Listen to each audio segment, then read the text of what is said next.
काय काय विषय असा आहे की आमच्या काय विभागाच्या पूर्ण सेशनमध्ये फर्स्ट टाइम आमचा काय विषय आला आहे तो महाराष्ट्राच्या लोकांना पण कळू द्या विषय काय आहे ते त्या म्हणून मी आपले निवेदन करतो पण परमिट केला तर मी बोलू.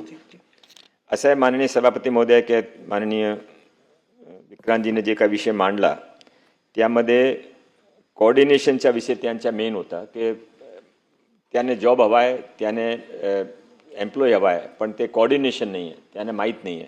तो त्यासाठी आपण एक सेंट्रल गव्हर्नमेंटच्या सहयोगातून मॉडेल कॅरियर सेंटर सुरू केलं आहे आणि त्यामध्ये 2025-26 मध्ये 1,12,390 असं लोकांना इंडिव्हिज्युअल गायडन्स दिली आहे. आणि त्याशिवाय मॅडम जे काही नवीन जे मी पूर्वी सांगितलं ते मी रिपीट करणार नाही पण अजून 2-3 महत्त्वाचे निर्णय माननीय देवेंद्र फडणवीस साहेबांची सरकारने घेतला आहे आणि त्या स्किलमध्ये फ्युचरमध्ये काय काय स्कोप आहे ते मी सोडाने सांगतो. एक जे आपण फॉरेन जॉबबद्दल सांगितलं ते मोठा मार्केट आहे. आमच्याकडे 50 लाख जॉबची रिक्वायरमेंट आहे. आता इस्रायल ते युद्ध झाला त्याने सर्व ते एक जातीविशेष लोकांना काढून टाकला. युक्रेनचा युद्ध आला तिथे पण असंही झाला. आमच्या त्याप्रमाणे आम्ही मुंबईमध्ये विद्याविहारमध्ये स्वामी विवेकानंद कौशल विकास इंटरनॅशनल अकॅडमी सुरू केली आहे. त्यामध्ये आपण 6 कोर्सेस ते तिथे सुरू केला आहे आणि त्याशिवाय महाराष्ट्रामध्ये 6 ठिकाणी आपण इंटरनॅशनल अकॅडमी सुरू केली आहे आणि त्यामध्ये लँग्वेज शिकवता German Spanish Hebrew Japanese Korean आणि EV robotics advance welding labs या सर्वांचे आपण काम पण सुरू केलं आहे.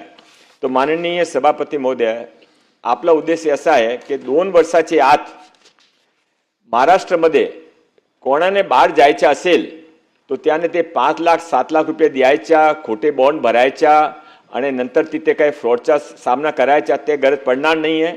सरकारमार्फत ते जाणार आहे आणि सरकार न केवळ त्याने भाषाचे शिक्षण देऊ त्याची संस्कृतीचे पण शिक्षण देऊ आणि तिथे जे जॉब अवेलेबल आहे ते कोऑर्डिनेशनचं काम आपण करू.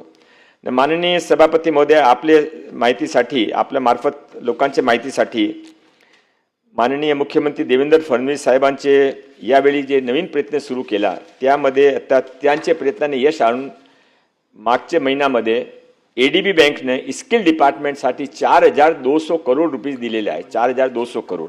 त्याशिवाय वर्ल्ड बँकने 1,400 करोड रुपीज दिलेले आहे. हा वर्ल्ड बँकचे पैसे आमच्याकडे आले पण आहे. तो माननीय सभापती महोदयाच्या आपल्याकडे पैशाची कमतरता नाही आहे. आपण पूर्ण ITIच्या रिनोव्हेशन सुरू केलं आहे. कोणी ITI मध्ये 3 सालामध्ये प्रत्येक ITI मध्ये आपण नवीन ITI दिसेल हॉस्टेल नवीन दिसेल. प्रथम आपण ते ITI नवीन करता नंतर हॉस्टेल करणार आहे. आणि त्याशिवाय माननीय सभापती महोदय एक नवीन योजना सुरू करून आपल्याकडे प्रत्येक ITI मध्ये IMC आहे जे आपण सिद्धिविनायकचा ट्रस्ट आहे शिर्डीचा ट्रस्ट आहे त्याप्रमाणे आपल्या प्रत्येक ITI मध्ये 417 ITI मध्ये ट्रस्ट आहे. त्यामध्ये 25-20 वर्षापासून एकच ट्रस्टी होते कोणी काम करत नव्हते. आपण नवीन 3,700 ट्रस्टी नवीन घेतला आहे. एकही रुपया मानधन त्याने देत नाही. ते समाजचे मानधन ते चार्टर्ड अकाउंटंट आहे इंडस्ट्रियलिस्ट आहे NGO आहे ते सर्व आता काम सुरू केलं आहे. सर्व ITIचे ते कोऑर्डिनेशनचं काम स्टुडंटच्या जॉब मार्केटमध्ये काय हवं आहे मशिनरी काय हवं आहे सर्व ते कोऑर्डिनेशन करतात. 262 प्रिन्सिपल आपले सीट वॅकेंट होती.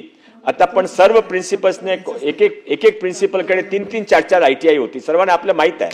आता सर्वांना आपण एक ITI एक प्रिन्सिपल हा पण आपण योजना सुरू केली आहे.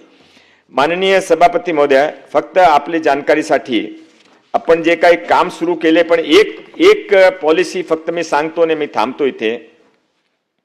मुख्यमंत्री महाफंड त्यामध्ये आपण 30 लाख लोकांना टार्गेट युवक युवतीने कोणतेही अप टू 50 इयर्स एज त्याने आपण टार्गेट केला आहे. त्यांची आपण एक ऑनलाईन एक्झाम घेणार आहे. त्या ऑनलाईन एक्झाममध्ये 5 लाख लोकांची आपण निवड करणार युवक युवतीने त्या जास्ती पण होऊ शकता एजमध्ये 5 लाख युवती निवड करणार आहे. ते 5 लाख ते निवड होणार आहे ते फक्त मुंबईमध्ये पुण्यामध्ये नागपूरमध्ये असं नाही आहे. ते पॉप्युलेशन प्रमाणे आपण डिव्हिजन केलं आहे. बुलढाणा ते एक तालुक्यामध्ये कमी आले तर सीट वॅकेंट राहील पण ते शहराचे आपण लोक घेणार नाही. त्यानंतर प्रत्येक ITI मध्ये, प्रत्येक तालुक्यामध्ये आपल्याकडे ITI आहे, तिथे पण एक इनोव्हेशन सेंटर उभा केला आहे. तिथे आपण त्याच्यासाठी आपण एक गार्जियनशिपचा ग्रुप बनवला 10 लोकांचा, लोकल लोकांचा. ते त्याने काय आवडता सब्जेक्ट आहे, त्याने काय हवाय, त्याने रेग्युलर गायडन्स मेंटरशिप करणार आहे.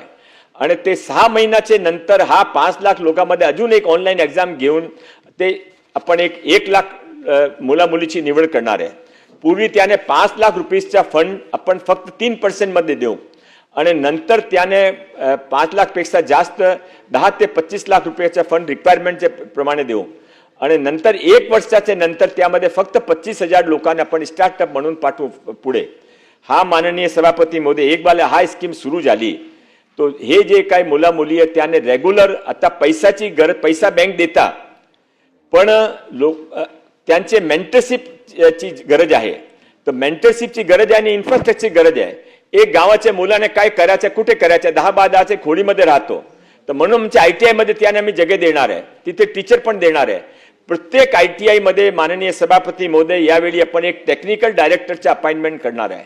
आमचे एकही ITI मध्ये टेक्निकल डायरेक्टर नाही आहे. जे आपले टेम्पररी लोक होते ते टेम्पररी लोकांना सर्वांना आपण परमानंट करण्याचा प्रोसेस सुरू केला आहे. 800 लोकांचं सिलेक्शन पण झालं आहे. माननीय सभापती महोदय, आपण माननीय मुख्यमंत्री देवेंद्र फडणवीस साहेबांच्या यावर फार लक्ष आहे. त्यांच्या नेतृत्वामध्ये आपण आमूलचूल परिवर्तन करत आहे. 2 वर्षामध्ये आपण नवीन दिशा दिसेल. ठीक आहे. आता